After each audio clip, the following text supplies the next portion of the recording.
Hello and welcome to the channel, everybody. If you've been here before, welcome back. If you're new here, please take a moment to click on the like and subscribe buttons.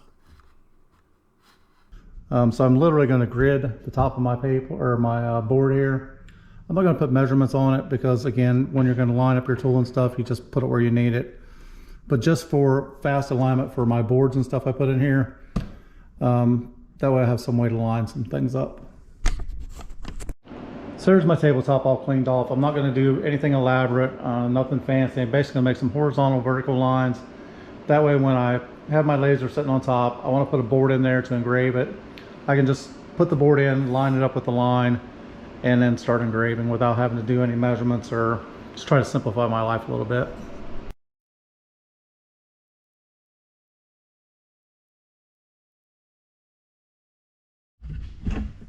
So as you can see, I gridded my table. Again, I'm not doing any numbers on here. Basically, it's just for me to align things and make sure they're straight in here. If you want to put numbers in here, you can number them, you can measure them out.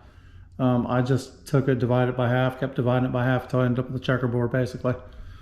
So what I did on the front here is I made sure I measured out the same distance on both sides. So I've got 1 3/4 of my front leg.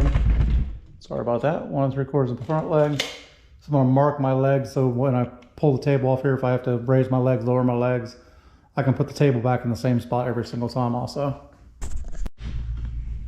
So as you can see, I just made a couple circles around the legs. Again, when I pick it up, move it, it's not 1000% precise, but it's close enough that will work for most of my projects. If I'm going to do something super precise, I'll go ahead and remeasure it and stuff. I hardly ever pick it up though. I usually leave it on this. And then if I've got a piece I need to raise up, I've got another piece of wood that I'll slide under, which you saw earlier. I had a couple stacks of things under there. So I'll make a couple jigs out of some smaller material that I'm going to use with this. I'll just keep them underneath here in my shelf. So if I ever raise my material up, I'll have the same grid on here. I'll line my other board up with the grid below and then use grid on that board. So here's my finished product. I've got 3 pieces of 1/2 inch plywood. I gridded them out. I can lay them on top of my bottom piece. That way I can line it up and keep my pieces straight in center. Again, nothing spectacular, nothing special. May give you some ideas, and again, you can number these out. You could put measurements on here. I just divided them out. You can make your own full grid if you wanted to. It's cheaper than buying one if you got a piece of plywood laying around. Hope you enjoyed the video. Please click like, subscribe, leave a comment. I would appreciate it.